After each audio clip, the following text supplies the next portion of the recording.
Assalamualaikum warahmatullahi wabarakatuh. Perkenalkan, nama saya Syahrani Asna Ramadhania. NPM saya 18.02.02.067. Saya berada di kelas 3C Program Studi D3 Teknik Informatika Politeknik Negeri Cilacap. Tujuan saya membuat video ini untuk memenuhi ujian akhir praktek teknik supervisi yang diampu oleh Ibu Cahya Fikasari. Pada praktikum teknik supervisi kali ini, saya dan teman-teman saya satu kelompok itu mendapat bagian materi tentang knowledge management. Di sini kami membahas beberapa modul, kami membentuk beberapa modul yang kami sudah buat. Dan di sini saya akan menjelaskan salah satu modul yang sudah kami buat saat itu, yaitu dengan judul Penerapan Knowledge Management dan Tren di Masa Depan. Di tema tersebut atau di judul tersebut ada dua pokok bahasan.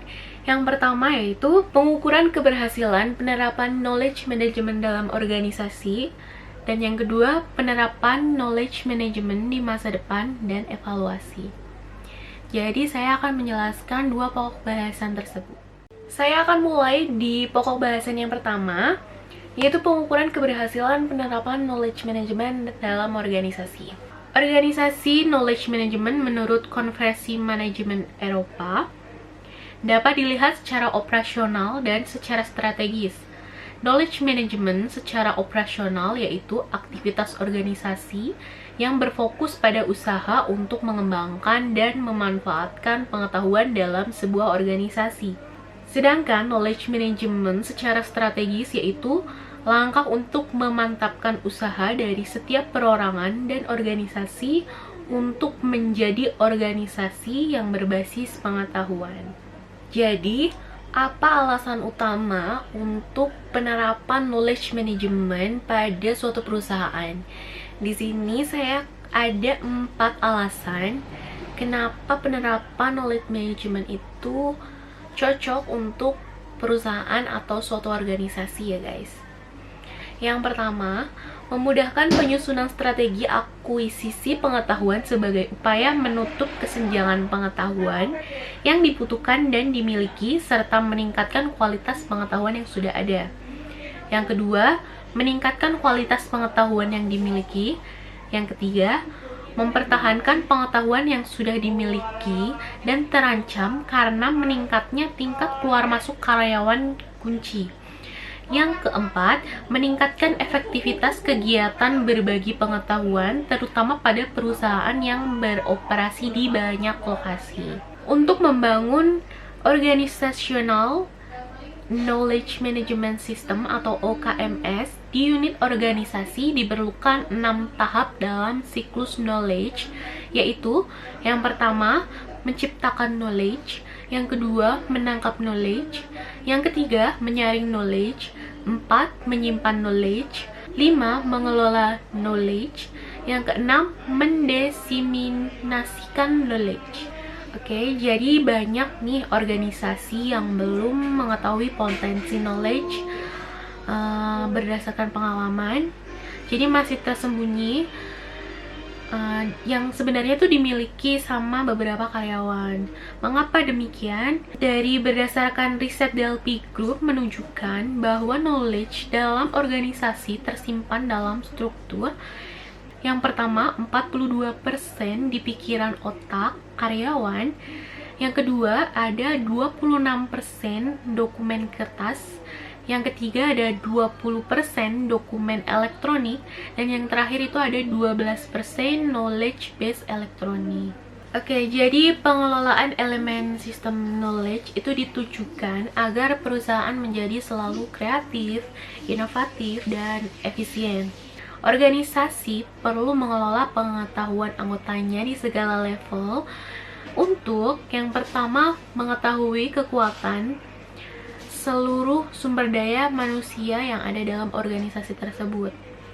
Terus yang kedua, penggunaan kembali pengetahuan yang sudah ada atau yang sudah ditemukan, alias tidak perlu mengulang proses kegagalan. Terus yang keempat, ada mempercepat proses penciptaan pengetahuan baru dari pengetahuan yang sudah ada. Dan yang keempat, menjaga pergerakan organisasi tetap stabil meskipun terjadi arus keluar masuk sumber daya manusianya.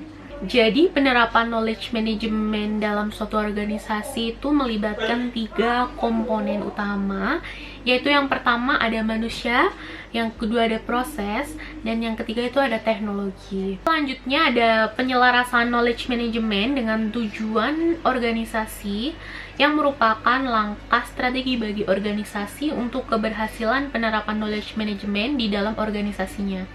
Berikut merupakan langkah dalam menyelaraskan knowledge management dengan tujuan organisasi, antara lain yang pertama mendiagnosa tingkat knowledge, yang kedua mengadakan sharing vision, yang ketiga membentuk organisasi, yang keempat mengubah setiap knowledge, yang kelima mengukur efektivitas knowledge management, yang keenam melembagakan knowledge management. Jadi itu tadi merupakan langkah-langkah menyelaraskan knowledge management dengan tujuan itu organisasi. Oke, lanjut. Kemudian ada faktor kunci sukses atau keberhasilan dalam penerapan knowledge management di organisasi, antara lain yang pertama itu adanya proses yang terstruktur, yang kedua adanya orang-orang yang ahli, 3 adanya champion atau kemenangan, yang keempat itu ada dukungan manajemen tingkat atas, yang kelima ada budaya organisasi, 6 dukungan teknologi informasi,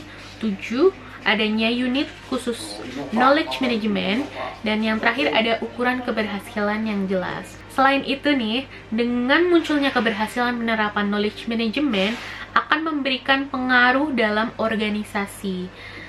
Dan pengaruh tersebut itu antara lain, yang pertama, penerapannya tidak hanya menghasilkan knowledge baru, tetapi juga mendaur ulang knowledge yang sudah ada. Yang kedua, teknologi informasi belum sepenuhnya bisa menggantikan fungsi-fungsi jaringan sosial antar anggota organisasi. Dan yang ketiga itu, sebagian besar organisasi tidak pernah tahu apa yang sesungguhnya mereka ketahui. Banyak knowledge penting yang harus ditemukan lewat upaya-upaya khusus, padahal knowledge itu sudah dimiliki sebuah organisasi sejak lama. Begitu nih. Jadi itu tadi pokok bahasan yang pertama. Dan sekarang kita lanjut untuk pokok bahasan yang kedua, yaitu penerapan knowledge management di masa depan dan evaluasinya. Jadi kemana nih arah penerapan knowledge management di masa depan? Seperti yang kita ketahui bahwa di era modern ini banyak sekali bermunculan teknologi-teknologi yang sangat membantu dalam menyelesaikan suatu masalah. Seperti salah satu contoh yaitu dengan berkembangnya media sosial, maka muncul pula generasi baru yang biasa kita sebut dengan generasi C.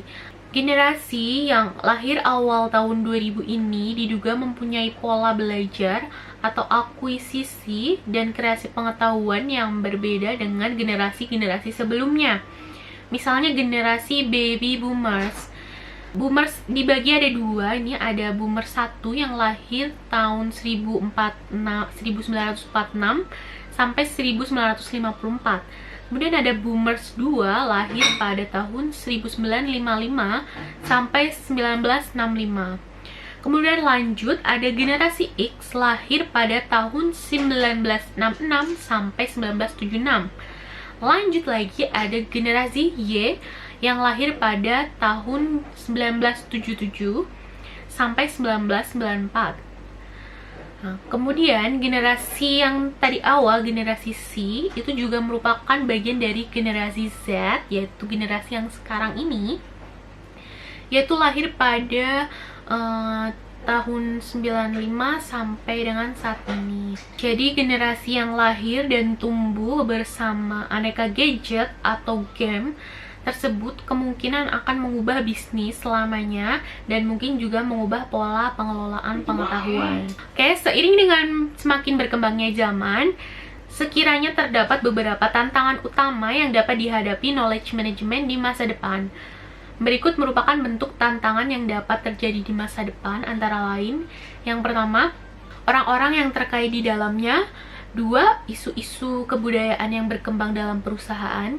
3, teknologi yang semakin lama semakin canggih. 4, pelaksanaan knowledge management yang terisolasi dan tujuan bisnis.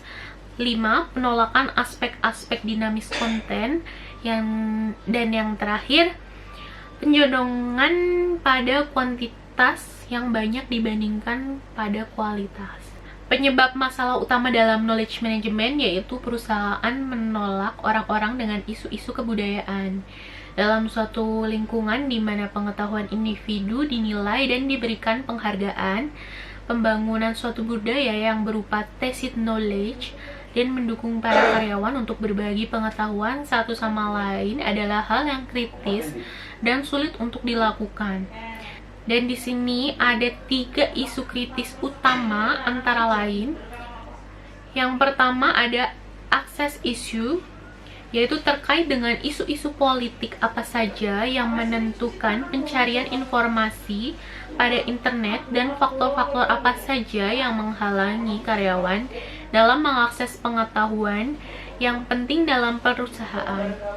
Isu pengaksesan ini biasanya berhubungan dengan political issue seperti informasi overload issue, di mana jumlah yang dikembalikan search engine dari hasil pencarian yang kita lakukan sangat banyak dan seringkali banyak yang sesuai dengan informasi yang kita butuhkan. Kemudian ada organisasi issue, terkait dengan konteks politik organisasi dan cara bagaimana konteks tersebut mempengaruhi knowledge management. Dan yang terakhir ada valuing issue, terkait dengan dampak apa saja yang dipengaruhi dari pergantian aset berbasis sumber daya sebagai aset berbasis pengetahuan serta tentang cara menilai aset pengetahuan. Oke, jadi itu tadi materi dengan judul penerapan knowledge management dan tren di masa depan dengan 2 pokok bahasan, yaitu yang pertama pengukuran keberhasilan penerapan knowledge management dalam organisasi, dan yang kedua adalah penerapan knowledge management di masa depan dan evaluasinya. Jadi itu tadi sudah saya bahas, sudah saya jelaskan berdasarkan modul yang telah saya buat. Semoga materi yang saya sampaikan bisa bermanfaat untuk teman-teman semua di sana. Dan maaf sekali apabila dengan cara penyampaian saya yang kurang jelas. Jadi segitu dulu untuk video kali ini, untuk materi kali ini. Sekian, wassalamualaikum warahmatullahi wabarakatuh.